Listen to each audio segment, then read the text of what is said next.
D'abord, une catastrophe. C'est quoi? C'est un événement malheureux qui est à la base d'un préjudice quelconque à l'égard des hommes.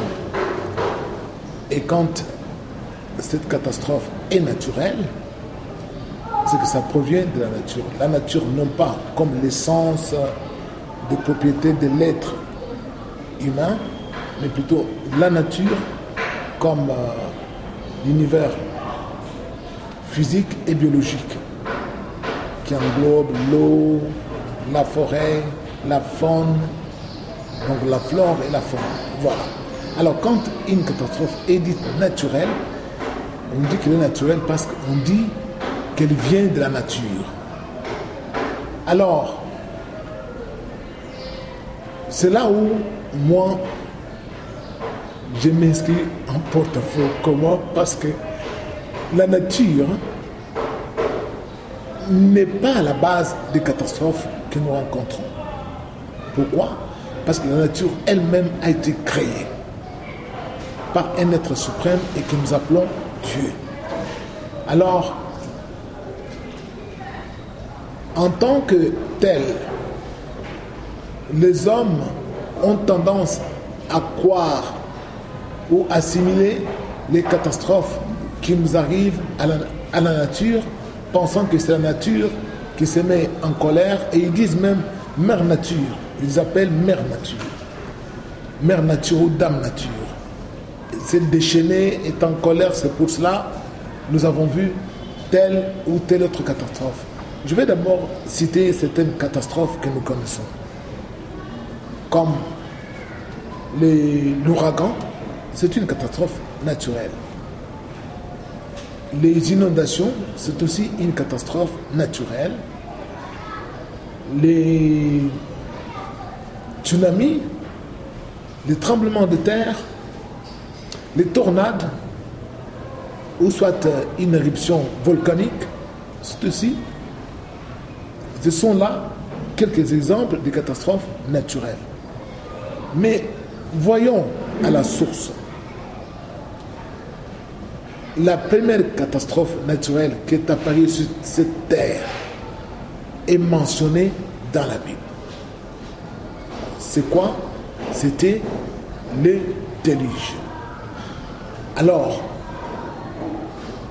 voyons, parce qu'il y en a qui se posent la question, ça vient d'où? Qui est à la base des catastrophes naturelles?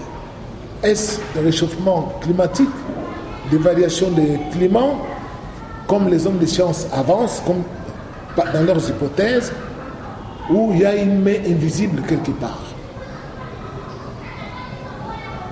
La première chose qu'il faut savoir est que le monde tel que nous le voyons ici a été créé par un être suprême. Parce qu'on ne peut pas le nier. On n'a qu'à regarder la perfection de la création. Par exemple, tous les cours d'eau qui coulent vont dans le fleuve et tous les fleuves vont dans les océans et l'océan n'est jamais rempli. Il y a une sorte de régulation des eaux pour qu'il n'y en ait pas de trop. Donc il y a une main invisible qui est en train de faire la régulation de tout cela. Ce n'est pas par pur hasard que le monde est tel qu'il est là. Et puis en plus, quand nous lisons dans la Bible, on dit les mouvements et l'être, nous l'avons en Dieu. C'est Dieu qui a créé le mouvement que nous voyons ici. Sans Dieu, il n'y a pas de mouvement. Alors, la planète terrestre est en train de tourner autour du Soleil pendant 365 jours. Qui est en train de tourner cette boule que nous appelons la Terre? C'est Dieu qui fait tourner cela. Ce n'est pas par pur hasard que la Terre tourne autour du Soleil pendant 365 jours. Pourquoi? Parce que Dieu a voulu ainsi. Alors, dire qu'une catastrophe est venue de la nature, ça c'est faux et archi faux. Parce que la première catastrophe, s'agissant du déluge, nous connaissons les causes. C'était quoi? il y avait la terre qui était remplie de la méchanceté, qui était remplie de corruption, c'est alors, on dit là-dedans, que Dieu vit que toute chair avait corrompu sa voix sur la terre, il décida de faire disparaître les êtres vivants sur la terre. C'est alors qu'il vit qu'il n'y avait qu'un seul homme qui était juste devant lui, intègre, et c'était Noé. Et ce déluge est arrivé à la suite du comportement méchant, mauvais des habitants sur la terre en ce temps-là. C'est ce qui avait donné accès au déluge. Et nous regardons même plusieurs siècles après une autre catastrophe naturelle qui s'était abattue sur Sodome et Gomorrhe. Là, on dit que c'était un déluge de feu. Alors, qui a occasionné ça ou comment cela est arrivé? C'était toujours à la suite du comportement arrogant des habitants de ce temps-là, qui s'étaient livrés à l'idolâtrie, aux coutumes contre nature, à l'homosexualité, à beaucoup d'autres méfaits. Et c'est ce qui avait encore attiré la colère de Dieu. Et le Seigneur prévint encore là. Et à chaque fois, nous voyons que Dieu prenait d'abord d'avance le soin de protéger ceux qui lui étaient favorables. Il ne mettait pas tout le monde dans un même sac pour qu'ils puissent leur faire subir le même sort. Qu'est-ce que cela signifie? Ça signifie que chaque fois qu'il y a une catastrophe, c'est Dieu qui est à la base de cette catastrophe sur la terre.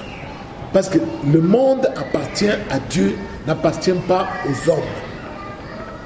Qu'il y ait des famines, comme des temps de Joseph, c'est Dieu qui était toujours à la base. Et pour sauver ceux qui lui étaient agréables, Dieu prévint à Joseph de faire des préparatifs afin d'emmagasiner un grand nombre de provisions pour sauver les enfants de Dieu. Alors à chaque fois qu'il y a une catastrophe naturelle, Dieu prévient ceux qui sont favorables pour qu'ils puissent prendre des précautions pour échapper à sa colère. Et c'est là où notre Dieu, il est alpha et oméga.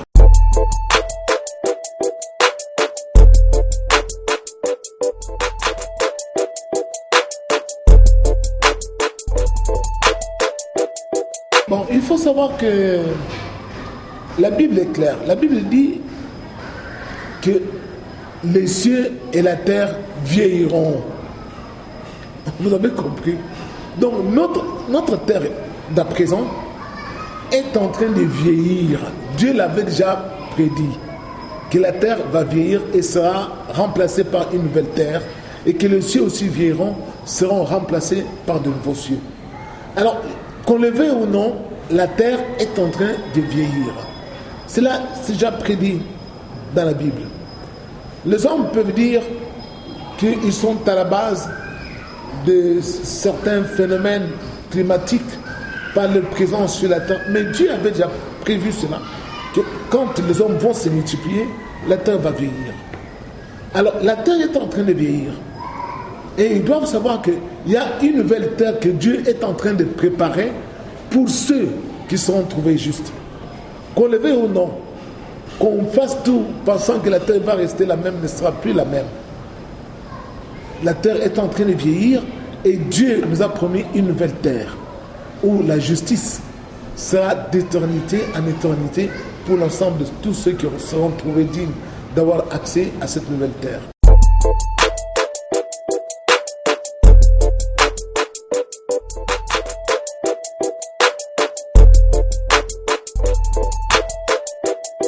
Bon, la Bible considère les catastrophes naturelles comme un signe de châtiment ou de la manifestation de la colère de Dieu.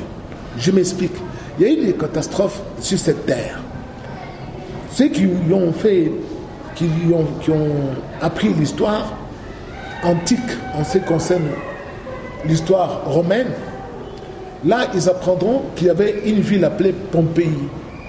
Et que cette ville où il y avait beaucoup d'excès, beaucoup d'extravagance, beaucoup d'homosexualité. En ce temps-là, bien avant la naissance de Jésus-Christ, la ville qui s'appelait Pompéi fut consumée en pleine nuit par l'éruption d'un volcan du nom de Vésuve.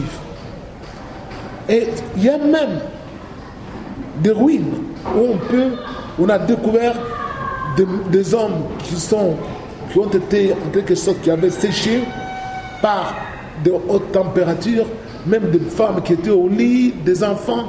Il y a des preuves. Personne n'avait dû échapper. Pourquoi? Parce que le Seigneur était en colère contre les habitants de Pompéi. Il y a eu de telles catastrophes aussi. En Pompéi, c'était, je crois, l'an 79 avant la naissance de Jésus-Christ. Et il y a eu aussi, en 1883 de notre ère, là, en Indonésie, ceux qui connaissent la géographie, là où il y a l'actuelle Indonésie, il y a eu un volcan d'une violence effroyable, c'était le Krakatoa. Et les manuels d'histoire sont là pour le confirmer, que depuis que l'homme habite sur la terre, il n'y a jamais eu pareille explosion. Et on a même comparé l'explosion, sa puissance, à plus de 10 000 fois l'explosion de la bombe atomique à Hiroshima et Nagasaki lors de la Deuxième Guerre mondiale. Et on dit qu'il y a eu des répétitions des explosions au point où les gens avaient perdu même l'entendement, les tympans avaient volé en éclats. Et ça a dû couvrir, ça a engendré des tsunamis. Et à partir de ces tsunamis, les îles ont été englouties, les archipels ont été engloutis et il y a eu beaucoup de milliers de morts. Pourquoi là-bas?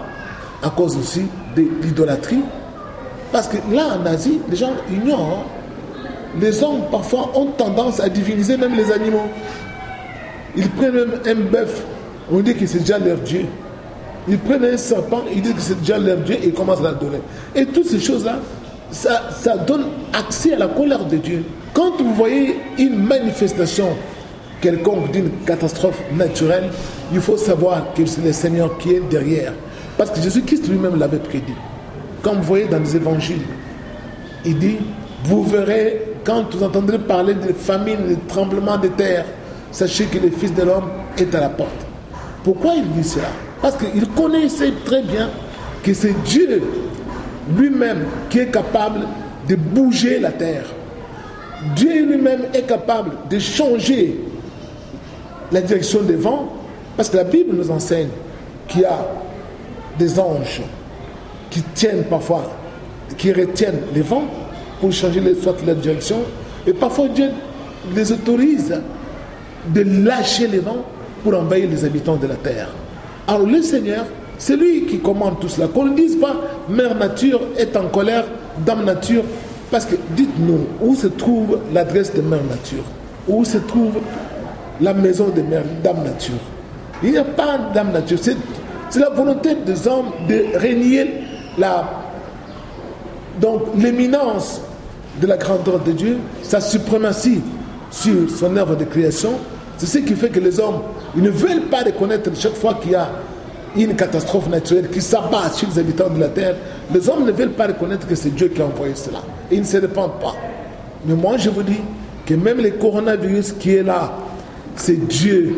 Parce qu'aucun virus n'a dû écrouler l'économie du monde comme ça vient de faire. Même quand je vous l'ai prédit sur votre antenne, je vous avais dit que ça viendra en Europe, ça passera en Amérique, ça viendra au Congo. Beaucoup se moquaient de moi.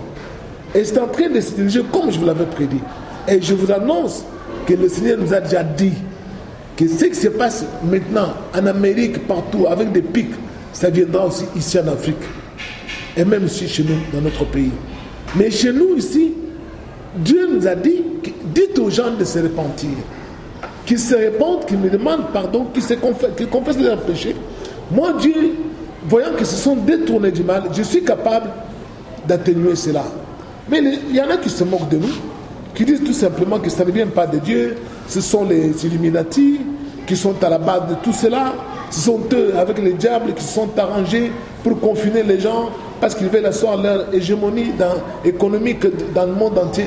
Non, il n'y a aucun être humain qui soit capable de troubler la terre et de tuer autant de monde sans que Dieu ait donné l'ordre.